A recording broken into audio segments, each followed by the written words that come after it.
नमस्कार। आज है 4 मई सोमवार। आज दोपहर की सभी बड़ी विस्तारित खबरें लेकर एक बार फिर से हम आपके सामने हाजिर हूं। मध्य प्रदेश कांग्रेस में उपचुनाव से ठीक पूर्व घमासान मचा हुआ है। कमलनाथ और दिग्विजय सिंह की पार्टी से छुट्टी करने की तैयारियां शुरू हो चुकी है। वहीं मजदूरों की फ्री ट्रेन टिकट को लेकर के कांग्रेस और सोनिया सेना का झूठ बेनकाब हो चुका है। उधर पश्चिमी बंगाल की ममता बनर्जी ने राज्य में एक तरह से कोरोना बम स्थापित कर दिया है। वहीं उद्धव ठाकरे भी महाविकास आघाड़ी के गठबंधन पर पुनर्विचार करने में जुट गए हैं। क्या है पूरा मामला, जानेंगे इसे की वीडियो के अंदर। लेकिन उससे पहले मेरी आपसे रिक्वेस्ट है, इस वीडियो को अभी से लाइक करके हमारे चैनल को सब्सक्राइब जरूर करें। सब्सक्राइब के पास वाला बेल आइकन भी दबा दें। आपके द्वारा इस वीडियो किया गया एक लाइक हमारे लिए बहुत महत्वपूर्ण है, इसलिए दोस्तों कंजूसी ना करें, वीडियो को अभी से लाइक है वो जरूर कर दें। शुरुआत करते हैं आज की सबसे बड़ी खबर से जो निकल कर आ रही है लॉकडाउन 3.0 को लेकर के। जी हां दोस्तों, भारत की अर्थव्यवस्था सुधारने में अहम भूमिका निभाने वाले बेवड़ों यानी कि जो शराब पीते हैं उनके लिए मोदी सरकार ने लॉकडाउन 3.0 में शराब की दुकानें खोलने का आदेश दिया था। लेकिन इसके लिए कुछ नियम और शर्तें लगाई गई थी। मास्क पहनना जरूरी था, सोशल डिस्टेंसिंग रखना जरूरी था। लेकिन आज पहला ही दिन था लॉकडाउन 3.0 का और इसके लॉकडाउन के तीसरे चरण में आज शराब के ठेकों के आगे बहुत लंबी लंबी लाइनें लग गई। 2-3 किलोमीटर तक की लाइनें इन बेवड़ों की लग गई शराब खरीदने के लिए। और ये सभी लोग हैं वो शराब का स्टॉक भी कर रहे थे। ऐसे में निश्चित है कि वहां की अलग अलग जगहों की पुलिस ने इनको खदेड़ कर एक तरह से जो लॉकडाउन के नियमों का उल्लंघन होने से बचाया है। कुल मिलाकर के एकदम से ही जो भीड़ है वो शराब के ठेकों पर टूट पड़ी है। कुल मिलाकर के स्पष्ट है कि सोशल डिस्टेंसिंग का ध्यान ना रख करके, जो मास्क वगैरह ना लगा करके इनकी तरफ से लॉकडाउन के नियमों का उल्लंघन पूरी तरह से किया जा रहा है। अगली बड़ी खबर की तरफ बढ़े तो निकल कर आ रही है पीओके को लेकर। पाकिस्तान की सुप्रीम कोर्ट ने गिलगिट बाल्टिस्तान में चुनाव करवाने की अनुमति दी है। जी हां दोस्तों, लेकिन इस पर भारत ने सख्त रवैया अपनाते हुए पाकिस्तानी डिप्लोमेट को तलब कर कड़ी आपत्ति जताई है। पाकिस्तान अब पाक अधिकृत कश्मीर और उसके पूरे इलाके को हथियाने की कोशिश में जुटा है। लेकिन पाकिस्तान के इस कब्जे पर मोटा भाई पूर्व में ही कह चुके हैं, बोल चुके हैं कि ये पीओके भारत का अभिन्न अंग है। पूरा का पूरा जम्मू कश्मीर जिसमें लद्दाख और पीओके भी शामिल है वो भारत का ही अभिन्न अंग है। घाटी से धारा 370 और 35A हटाते वक्त स्पष्ट कहा गया था कि जल्दी पीओके पर भारत का तिरंगा है वो लहराएगा। लेकिन अब जिस तरह से इस इमरान खान की तरफ से जो इस गिलगिट और बाल्टिस्तान के अंदर चुनाव करवाने की जो सुप्रीम कोर्ट की तरफ से अनुमति ली गई है उसको लेकर के अब मोटा भाई कोई ना कोई सख्त कदम पीओके को लेकर के उठा सकते हैं। गृह मंत्री अमित शाह के द्वारा जैसे ही कोई बड़ा कदम उठाया जाता है तो निश्चित है पीओके में हिंदुस्तान का तिरंगा लहराएगा।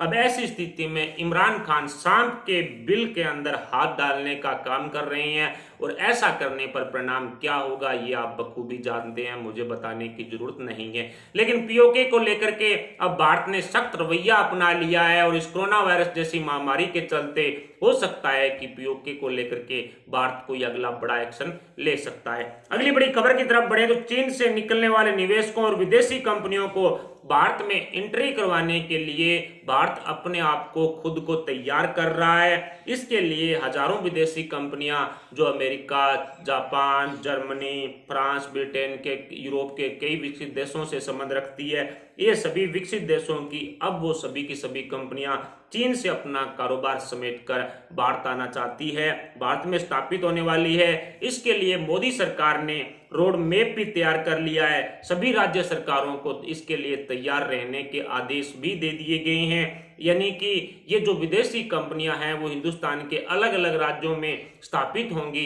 इसको लेकर के मोदी सरकार ने राज्य सरकारों से स्पष्ट कहा है इसके लिए आप कोई सरल योजना बनाइए ताकि ज्यादा से ज्यादा विदेशी कंपनियां आपके राज्यों के अंदर जो स्थापित हो सके। लेकिन जिस तरह से हमेशा से माना जा रहा है कि योगी सरकार सबसे पहले जो कड़े और एक तरह से बड़े एक्शन लेने के लिए जाने जा रही है, उसी को ध्यान में रखते हुए यूपी के निर्यात प्रोत्साहन मंत्री सिद्धार्थ नाथ सिंह ने 100 से ज्यादा अमेरिका की बड़ी कंपनियों के साथ बातचीत की है और बताया जा रहा है कि दक्षिण कोरिया के भी संपर्क में हैं। यूपी के जो प्रोत्साहन मंत्री हैं वो कुल मिलाकर के 1000 से ज्यादा विदेशी कंपनियों के साथ है वो भारत की जो बातचीत है वो अंतिम छोर में चल रही है और 300 से ज्यादा कंपनियों के साथ बातचीत है वो पूर्ण हो चुकी है। ऐसे में हिंदुस्तान के अलग अलग राज्यों में रोजगार के अवसर खुलेंगे। इन विदेशी कंपनियों की तरफ से भारत को मैन्युफैक्चरिंग हब बनाने के लिए अगला कदम है वो बढ़ा लिया गया है और जैसे लॉकडाउन 3.0 खत्म होता है तो उसके तुरंत बाद ये सभी विदेशी कंपनियां भारत में व्यापार करने के लिए अपना कदम आगे बढ़ाएगी। अगली बड़ी खबर की तरफ बढ़े। दिल्ली पुलिस की क्राइम ब्रांच ने तबलीगी जमात पर बड़ा खुलासा करते हुए बताया है कि 13 मार्च से 24 मार्च के बीच निजामुद्दीन मरकज के अंदर 15,000 से ज्यादा लोग आए थे। इन सभी लोगों का 17 अलग अलग राज्यों से जो तार है वो जुड़े हुए हैं और जिस तरह से इस 13 मार्च से 24 मार्च के बीच के जो एक्टिव मोबाइल डाटा है उनके ट्रेसिंग के आधार पर क्राइम ब्रांच की तरफ से ये फिगर है वो दिए गए हैं, जिसमें स्पष्ट बोला गया है कि 15,000 से ज्यादा जमात, ये संख्या अभी बढ़ भी सकती है लेकिन फिलहाल के आंकड़ों के आधार पर 15,000 जमाती इसमें मरकज में शामिल हुए थे। लेकिन उन्होंने जिस तरह से प्रशासन से जो जानकारी छुपाई उसको लेकर के अब मौलाना साद और जो जमाती हैं उन पर क्राइम ब्रांच कोई ना कोई बड़ी कार्रवाई कर सकती है। यहाँ के जमातियों ने पूरे हिंदुस्तान में घूम घूम कर एक तरह से कोरोना वायरस के संक्रमण को फैलाया है, यानी कि कोई बड़ी साजिश के तहत इन मौलाना साद के नजर के अंदर या फिर मौलाना साद की अध्यक्षता के अंदर इन जमातियों ने हिंदुस्तान में इस कोरोना वायरस जैसी महामारी के संक्रमण को फैलाया है। फिलहाल दिल्ली के जाकिर नगर में अपने रिश्तेदार के यहाँ ये मौलाना साद है वो छिपा हुआ है और उसको लेकर के अब क्राइम ब्रांच बोल चुकी है कि सरकारी लैब में जांच नहीं कराने से पहले मौलाना साद की गिरफ्तारी नहीं होगी। या तो एम्स हॉस्पिटल के अंदर करवाए या फिर अन्य किसी सरकारी लैब के अंदर ये अपनी कोरोना वायरस की जांच करवाए, उसके बाद ही इसकी गिरफ्तारी होगी। यानी कि अब तक जो तबलीगी जमात में जांच में लगे हुए अफसर थे, कर्मचारी थे क्राइम ब्रांच के, दिल्ली पुलिस के या अन्य, उनमें से 5 इस कोरोना वायरस से संक्रमित हो गए हैं क्योंकि तबलीगी जमात के संपर्क में आने से। और इसको लेकर के अब मौलाना साद भी हो सकता है कि कोरोना से पॉजिटिव हो। ऐसे में जब तक सरकारी जांच की रिपोर्ट नहीं आती है तब तक मौलाना साद को गिरफ्तार नहीं किया जाएगा। फिलहाल मौलाना साद को लेकर कई तरह के कड़े खुलासे तो दिल्ली पुलिस कर चुकी है लेकिन अभी तक उसको गिरफ्तार नहीं किया गया है। अगली बड़ी खबर की तरफ बढ़े तो पश्चिमी बंगाल की तानाशाही मुख्यमंत्री ममता बनर्जी ने राज्य को कोरोना बम बना दिया है। जी हाँ दोस्तों, अब ममता बनर्जी के राज्य के अंदर कोरोना वायरस को लेकर के बड़े खुलासे हुए हैं और इन खुलासों को लेकर के स्पष्ट बताया, जिस तरह से कई तरह के आरोप ममता बनर्जी पर पहले ही लग रहे हैं कि पश्चिमी बंगाल की ममता बनर्जी स्वास्थ्य विभाग से कोरोना वायरस के आंकड़े हैं वो छुपा रही है, मौत के आंकड़े भी छुपा रही है। इसको लेकर के अब वो सिर्फ खुद की सियासी रोटियां सेकने का काम जिस तरह से इन आंकड़ों को छुपाकर कर रही है, इस मामले का खुलासा पश्चिमी बंगाल के एक नागरिक ने किया है। जी हाँ दोस्तों, जिसका एक दोस्त कोरोना से संक्रमित हो गया और इलाज नहीं मिलने के कारण उसकी डेथ हो गई। उसने एक ऑडियो टेप के जरिए 2 व्यक्तियों के अंदर, 2 नागरिकों के अंदर बातचीत हो रही है, उसी को लेकर के ऑडियो टेप है वो वायरल की गई है। 14 मिनट के लगभग की इस ऑडियो टेप में स्पष्ट बोला गया है कि अब तक 900 संक्रमित और 33 लोगों की मौत का आंकड़ा देने वाली पश्चिमी बंगाल की ममता सरकार के राज्य में हर रोज 150 से ज्यादा मौतें कोरोना वायरस के संक्रमण की वजह से हो रही है। इसको लेकर के उसने बताया कि उसके दोस्त जब कोरोना वायरस से संक्रमित हो गए और उनको इलाज नहीं होने की वजह से उनकी डेथ हो गई तो हिंदू रीति रिवाज के अनुसार वो उनका अंतिम दाय करना चाहते थे और ऐसे में पश्चिम बंगाल में एक पर्टिकुलर जगह बनाई गई है जहां हिंदू रीति रिवाजों के अनुसार जो डेथ है वो होती है। तो उस भाई ने बताया, उस नागरिक ने बताया है कि जब मेरे दोस्त की बारी आनी थी तो हमें 2 दिन लग गए। जब हमने हिंदू रीति रिवाज में अंतिम दाय करने वाले कर्मचारियों से बातचीत की तो उन्होंने बताया कि आज में कोरोना वायरस के 150 से ज्यादा लाशें अभी तक अंतिम दाय के लिए पेंडिंग पड़ी है। ऐसे में आज नहीं हो पाएगा उनका अंतिम दाय, इसके लिए आपको कल दोबारा संपर्क करना पड़ेगा। यानी कि जो सिर्फ और सिर्फ 33 का आंकड़ा मौत का बता रही है, 900 के लगभग संक्रमित आंकड़े बता रही है, ऐसे में 150 मौतें जहां पश्चिमी बंगाल में हर रोज हो रही है, तो आप अनुमान लगा सकते हैं कि ममता दीदी ने किस तरह से इस तानाशाही मुख्यमंत्री ने कितना झूठ बोला होगा। और इसको लेकर के अब कुल मिलाकर के 105 की मौत ममता ने बताई, ममता सरकार ने, लेकिन उसमें से बताया गया कि 33 लोगों की मौत तो कोरोना से वजह से हुई है और 72 लोगों को कोरोना के साथ साथ अन्य बीमारियां थी। ऐसे में इस लिस्ट में, कोरोना की लिस्ट में, उन 72 मौतों को नहीं जोड़ा गया है। लेकिन अब जिस तरह से जो आंकड़े इस नागरिक की तरफ से बताए गए हैं और उसमें से अगर 10% भी सच्चाई है तो आप अनुमान लगा सकते हैं कि पश्चिमी बंगाल को ममता बनर्जी ने किस ओर धकेल दिया है। यानी कि अपनी तानाशाही और अपनी राजनीतिक रोटियां सेकने को लेकर के ममता बनर्जी ने राज्य की जनता को एक तरह से कोरोना के हवाले कर दिया है। अगली बड़ी खबर की तरफ बढ़े तो कोरोना पर फिर से कांग्रेस का झूठ है वो बेनकाब हुआ है। जी हां दोस्तों, एमएचए की तरफ से स्पेशल श्रमिक ट्रेन को लेकर के एक स्पष्ट किया गया था उसके किराए को लेकर के कि सफर के लिए मजदूरों को टिकट का पैसा है वो नहीं देना पड़ेगा। 85% केंद्र की मोदी सरकार देगी और 15% जहां वो मजदूर जा रहे हैं वहां की राज्य सरकार देगी। यानी कि मोदी सरकार की तरफ से 85% वहन किया जा रहा है, राज्य सरकारों की तरफ से 15% वहन किया जा रहा है। लेकिन कांग्रेस ने झूठ फैलाते हुए कहा कि मजदूरों की टिकट का जो पैसा है वो कांग्रेस की तरफ से फ्री दिया जा रहा है। कांग्रेस लॉकडाउन हटाकर संक्रमण फैला करके एक तरह से चीन के प्रोपेगेंडे में शामिल होना चाहती है। यानी कांग्रेस की सोनिया सेना और सोनिया गांधी, राहुल गांधी की तरफ से भी ट्वीट करके बताया गया कि कांग्रेस पार्टी की तरफ से मजदूरों की ट्रेन का टिकट दिया जा रहा है। हालांकि ये बिल्कुल झूठ था। 85% मोदी सरकार दे रही है पैसा और 15% राज्य सरकारें दे रही है। जब काम सरकार का है, सरकार के अंडर में आ रहा है, तो कांग्रेस किसी मजदूर का पैसा, टिकट का पैसा कैसे दे सकती है? इसको लेकर के आज रेल मंत्री सामने आकर के एक तरह से कांग्रेस को, इस सोनिया सेना को बेनकाब कर चुके हैं। लेकिन लॉकडाउन तोड़ने के लिए, लॉकडाउन को फेल बनाने के लिए कांग्रेस ने इस तरह की झूठ फैलाना है वो शुरू कर दिया है। लेकिन इसको लेकर के स्पष्ट है कि कांग्रेस चाहती है कि यदि लॉकडाउन फेल होता है, लॉकडाउन टूटता है, तो लोगों में कोरोना वायरस का संक्रमण फैलेगा। संक्रमण फैलेगा तो मेडिकल सामान की मांग हिंदुस्तान में बढ़ेगी, मांग बढ़ेगी तो चीन से मेडिकल सामान मंगाना पड़ेगा। ऐसे में अब चीन के प्रोपेगेंडे में शामिल होकर के ये वामपंथी, ये कांग्रेसी, ये सोनिया गांधी, ये राहुल गांधी, प्रियंका गांधी वाड्रा, ये सभी के सभी सोनिया सेना वाले हैं, वो अच्छा पैसा कमाएंगे, कमीशन कमाएंगे।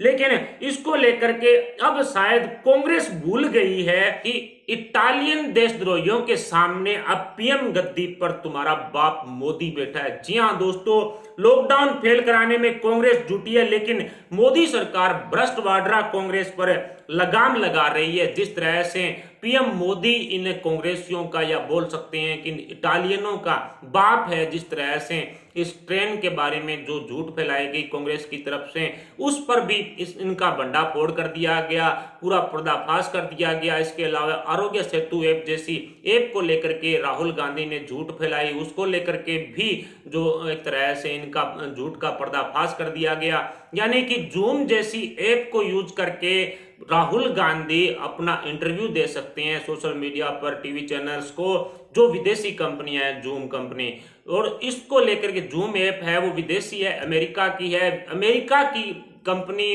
की जो जूम है, इस ऐप पर भी जो गोपनीयता के मामले में आपके डाटा की परमिशन वो लेती है, वो तो इसको ठीक लग रही है। हालांकि गृह मंत्रालय की तरफ से स्पष्ट बोला गया है कि जूम ऐप अगर आप यूज कर रहे हैं तो आप ध्यान रखें, इसका डाटा है वो चोरी हो सकता है, डाटा है वो बेचा जा सकता है। लेकिन आरोग्य सेतु ऐप तो हिंदुस्तान की थी, एनआईसी को इसकी जांच जानी थी, इसका जो भी आपका डाटा है वो एनआईसी के पास जाना है, हिंदुस्तान में तो रहता है कम से कम, उसको लेकर के सवाल उठा रहे हैं। लेकिन अमेरिका की जूम ऐप खुद यूज कर रहा है राहुल गांधी। ऐसे में झूठ का कई तरह के पर्दाफाश हैं वो मोदी सरकार ने किए हैं। कुल मिलाकर के कांग्रेस आज फिर मजदूरों को फ्री टिकट, ट्रेन की टिकट बांटने को लेकर के उनके झूठ का पर्दाफाश हुआ है, आज बेनकाब होती हुई नजर आ रही है। जब काम सरकारों का, रेलवे विभाग सरकार का, तो कांग्रेस कैसे किसी की ट्रेन की टिकट दे सकती है, उसकी ट्रेन का पैसा दे सकती है? ये एक सोचने वाली बात है। लेकिन